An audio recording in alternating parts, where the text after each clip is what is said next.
Good morning. Thank you guys for being here. Happy 901 Day.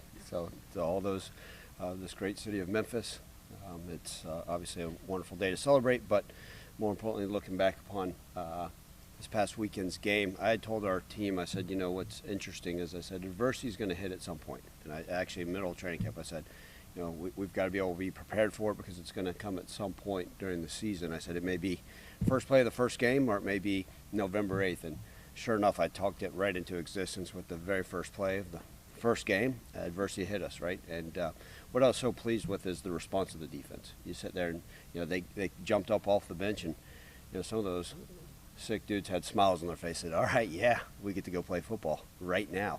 And they popped up, obviously, and took the bull by the horns and got the blocked field goal. And I think that just kind of set the tone for the whole season. When adversity does hit us again, hopefully we have the right mindset and the right approach. You know, going back and watching the film, we did a lot of great things, but there's still a lot of things that could be cleaned up. You know, people asked to continue to assess Brendan Lewis's performance. You know, statistically, the only stat that matters is winning football games, but he went, you know, 22-28, and 4 of those were drops. You know, and again, he played what-if game. So if you said he was, you know, close to 26-28, and then obviously the drop, thrown out of bounds, or Jakari Caldwell actually caught it, but it was, you know, let him out of bounds, and then the interception in the 2-minute, and that's unacceptable. Obviously, we had a blown protection, but those are things we're going to continue to clean up, especially the reads with everything that we need to accomplish there. I thought defense played hard. Anytime you get a chance to get 2 takeaways and then force another fumble with that opportunity is huge. The blocked kick that will pay dividends for us throughout the game. The opening, obviously, kickoff. We got to be aware. The team's trying different things with their kickoff units. Going back to even I think about the Missouri game in St. Louis. So, all that being said, you know, a lot to learn from this film, but our guys have the right mindset and approach, and now blinders on, focus forward on Georgia State. I was here in 2017 when that game, I believe, was supposed to be at the end of September, was actually canceled. And the conference actually paid Georgia State over $1 million to us not to go travel to play them so we can make up the UCF game that was canceled when we had landed in the hurricane and got back on the plane and came back to Memphis. So I remember vividly. So this game is a makeup from 2017 because a lot of fans have said, hey, what is this from? That's part of that whole deal. But excited. Obviously, we recruit Georgia heavily. The Atlanta and the greater Atlanta area has been very good to us, so excited to kind of get there and hopefully put on a performance. But this Georgia State crew, you know, they have one of the best wide receivers in all of college football in Ted Hurst. He's an All-American type candidate. You know, I knew he went in the portal for a few hours and had every blue blood program in the country begging and offering a ton of money to get him. He decided to stay loyal to Georgia State, but he's absolutely phenomenal. They got one of the best D-lines that I think we'll face all year. They're talented. You know, you talk to people, you talk to Vanderbilt about going playing there last year and losing at Old Turner Field. So there's going to be some challenges with this. Also, the first time going on the road with this group. A lot of these guys, you know, don't know how they'll react to being on the road. A little bit different schedule, staying in an away city in a different hotel, putting that all together. It's hard to win on the road. So we've got to have a great week of preparation, but excited about the task at hand.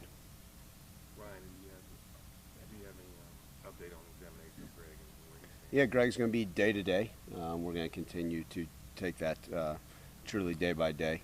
But, you know, he's going to work his tail off to get back. And if he can play on Saturday, he certainly will. And what did you think just about the defensive line? You got 2 new guys starting there. What do you think about this performance? Yeah, I thought they did some really good things. You know, I think especially that group that was out there in the first part of it, right? The Jalen Bells and the Puda Walker. I told you guys, keep an eye on Jalen Bell. And some people were like, well, you weren't kidding. But still, some opportunities were left out there on the field. And those 2 would be the first to tell you Whitlow did some really good things as well. And then the guys that we rotated quite a bit. As you all saw, the D-line, quite a few guys played. We've got to get more out of that second and third group. I thought they did some decent things as well. But all in all, for game 1, some solid stuff, but room for improvement for sure. How about the offensive line? How did you feel about their consistency? Just okay. You know, I thought there were some things. Obviously, anytime you have a blown protection and give up a hit that led to an interception, that's a critical error. I thought there were some things that could have been finished in the run game. You know, I thought both tackles played pretty solid. You watch the way they finished in the run game. That was pleasing. I think the interior 3 can continue to improve upon what they need to. But as far as the O-line grades, I always hope they're really hard on themselves. I thought it was just an average day for them. Coach, as you've been a part of this Memphis culture, what does 901 day mean for you? Yeah, it's awesome, right? I consider myself a Memphian. This is year 10 here. Everybody knows I've fully invested in this city, this town, the people. I think when people always say, like, tell us about Memphis, and, Memphians will always say, oh, it's just Memphis, and I always love that response. But once you live here a while, you understand exactly what they mean. But so much about what makes this place special is the people. I mean, I love everybody in Memphis. It's been a phenomenal city. The support they show for this university, the athletics, and the football program's been absolutely everything. But man, the 901, I love it. You wear it loud and proud. This is where I call home, and an absolute honor and privilege to be the head football coach here. You gonna go down and see Project Pat tonight? Am I going out and seeing Project Pat tonight? You joining me? Yeah, we're going. You know where I'll be tonight. You can find me up in my office with a dim light on, watching a lot more film. Coach, obviously touchdowns are always celebrated on the sideline, but the celebration for Sutton when he got into the end zone was about as much as I've seen being on that sideline. What did it mean to have Sutton be able to be out there productive his first game back basically in a couple years after the injury? Yeah, sure, Greg. I think that's we talked about this a little bit prior, even last week. I think so much of the physical rehabilitation is, man, it's just grueling, putting in that work just to get back to put yourself in the lineup to go play again, right? And then much less, oh, by the way, get the nod and to get a lot of carries and the expectations on them. But then the mental aspect of it. I mean, just to think like, okay, hey, anybody knows Sutton, he always has a smile on his face, he cares, he loves this place. He loves his brothers, and so for him to go out there and that, especially that big carry, just boom, ripped it off on a pen and pull scheme, counter type scheme, is just awesome. And I think everybody knows the type of young man he is. The fans know how much hard work and how much we love him, and then his brothers on the sideline, and the coaches were just thrilled for him. So it was great. You want to see everybody score. We can't hand out trophies to all 120, but when he did that, yeah, it touched a little bit differently, and just so proud for him. You mentioned, Jalen Bell, you did talk about him, I think, I don't know, more than anyone else during training camp. What stood out about him, just when he got here in terms of practice and what you see on Saturday? He practices like he plays. And that's what you always, Jonah, we always want our guys to practice with tremendous habits, right? Practice really hard. Every coach says, practice like a champion, all those things. The kid goes out there and does it day in, day out. I mean, he gets after it. He's got a nasty demeanor. But, for his size, I mean, he's one of the most explosive D linemen I've seen in a long time. Just his get off, the ability to do things, his change of direction. He plays with great passion. And I think those are fun to watch, those D linemen. They can play with a lot of passion and energy, and I think the fans got to see a kind of a glimpse of what I was talking about.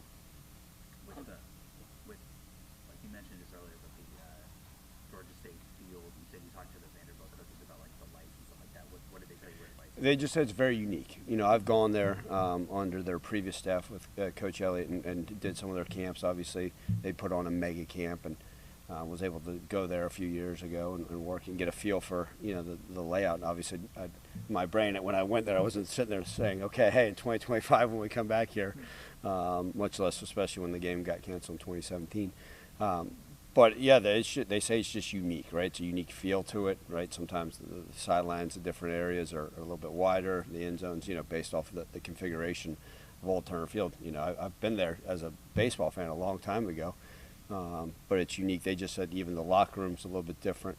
And they said it's got its challenges. I think anytime you go on the road, it's going to have its challenges. And then anytime a unique atmosphere like that in a unique stadium. But they just said, hey, beware, because it got us. And, you got to have your guys prepared for everything that could come along with it.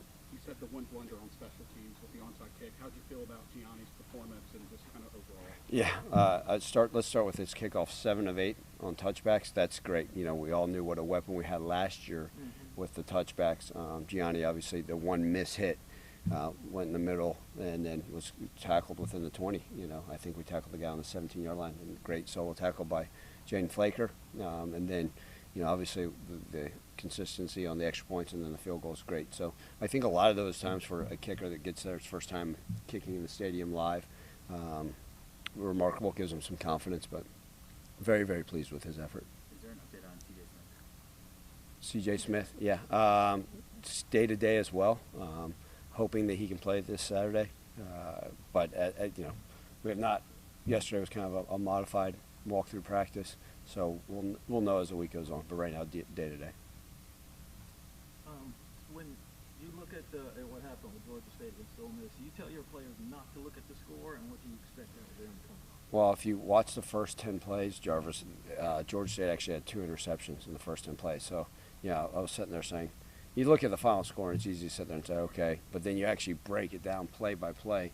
And any team that has 2 interceptions versus an SEC squad in the first 10 plays gives you a little angst. You sit there and say, whoa. And then you watch it, and a lot of times Georgia State's D-line for at the beginning was making some plays on that Ole Miss O-line. And it was pretty eye-opening. Man, this group's got some talent. And I think this day and age in the transfer portal, you'll sit there and say, wait a second. Oh, wait, that guy, I remember he was a 5-star at Auburn last year. Oh, wait, I remember that guy was, their head coach came from Georgia, right? I remember, that guy was at Georgia. That's where he ended up, darn. And a lot of kids, may leave the greater Atlanta area and go to other places, especially in the SEC or ACC. And they just said, regardless of conference, let's come back to Atlanta, come back home. And so they've done a great job bringing guys back home that may have not, whether they're homesick, may not have been a fit at their previous place. But all that being said, long way to answer, Jarvis, man, they're really talented. So the end score can always be, taken to mind, but you look at just kind of play and play out, you're going to see that there's talent there, and that's the biggest thing for our guys, to focus on that and make sure they're preparing the right way. They added a quarterback to the roster like an hour ago. How does that I was told as I was walking down the stairs, Claire filled me in. TJ Finley, it was at Tulane. I believe this is a 6th school, and I'll probably have to go back and watch some film. Will he play this week? I don't know. I know they played 2 quarterbacks, so that would be unusual if all of a sudden we got to prepare for a third. We had to do that versus UAB a couple years ago, so if that's the case, if he's ready to play, so be it. Again, so much of it will be preparing ourselves to make sure we're in the right situation, because there already are 2 quarterbacks. I think, do we have a third game plan for a third possible quarterback? We might have to, but literally just found out the news as well, and it'll be interesting to see if he truly just started today. When school starts, good for them if he's able to go in the game and do some stuff. But I don't know the entire situation. Coach, usually in these first games, you try to get guys in off the bench. And was this the mindset going in of, hey, let's let most of the starters play all the way through, or was it just kind of game play? Well, there's just so much, trying to figure out who we were and what we were. I think at some point, like I mentioned earlier, we had a good rotation of D linemen. I think even through, midway through the second quarter, we had played 10 D linemen, 10 different D linemen. A great rotation at wide receiver. Because like I said, it wasn't like we sit there and said, hey, this is the guy. I mean, the one position obviously didn't change out a whole bunch was quarterback. But you even look, we changed out linebackers in the middle of the second quarter. We changed out some guys in the secondary. I think, as the season goes on, we're going to need quite a few guys to play football this year, not just with injuries, but just as the season goes on, the wear and tear. So the point was, hey, let's see what they're capable of. Towards the fourth quarter, we did say, okay, hey, let's see if this guy's capable of doing this. So maybe a play call, a pressure, a coverage may have been to kind of figure out what can this guy do in this situation once we felt – you never feel comfortable in a game. But to kind of get an idea, and then we got to see some of those other guys later on. But the whole point was to, let them all play and see what they can play, because we're going to need those. And I think nobody played more than our starting D-line. Nobody played more than 33 snaps. I think, obviously on offense, nobody played more than 65 or 66 snaps, and then obviously some special teams. What did you think of the entire atmosphere, the FedEx logos, the tip of the cap to Fred Smith with the logos on the patches, the whole deal? What did you think Saturday? Yeah, Greg, first and foremost, I thought the crowd was great. And I think, obviously, we always want more fans in the stands, and we'll do our part to hopefully continue winning to give them an excellent product to come see. You know how I feel about Simmons Bank Liberty Stadium. Love it. And the Tiger Walk was great, but the more fans we can get in the stands, the better. Obviously, we're, like I mentioned on the post-game radio, let's get them traveling to Atlanta, and then come see us. But I think when you go out there, I kind of hit on this sentiment earlier, what FedEx has meant to this city, what Fred Smith meant to this city, this community, and then obviously the athletic department, our football program. I had a personal relationship with Mr. Smith. And somebody I considered almost a friend and a mentor. And every time we sat down, I would always ask him questions, you know, obviously I was so intrigued by his military background, some of the leadership stuff, and then obviously the family, you know, just the relationship with them. They've always been great, whether it's Richard, Arthur, Cannon, you know, the boys, we've always had a great relationship. So, you know, to see our guys wearing, donning that patch, it's the absolute least we could do to honor such a great man, especially everything he's done for so many and what he meant to the city of Memphis. And it's a great way to talk about it on 901 Day. And then, you know, to see those, it's the new day and age of college football, right? To see emblems in end zones, right? You saw some other, you know, I was able to watch some games late that night on television. You saw some other people with different, you know, symbols and companies down the sidelines, and that's, I think, where we're heading. But, you know, look, I thought overall it was great. Obviously glad to be back home, and some things we'll continue to clean up, both on and off the field. Thank you, Coach. Thank you, guys. Appreciate y'all being here.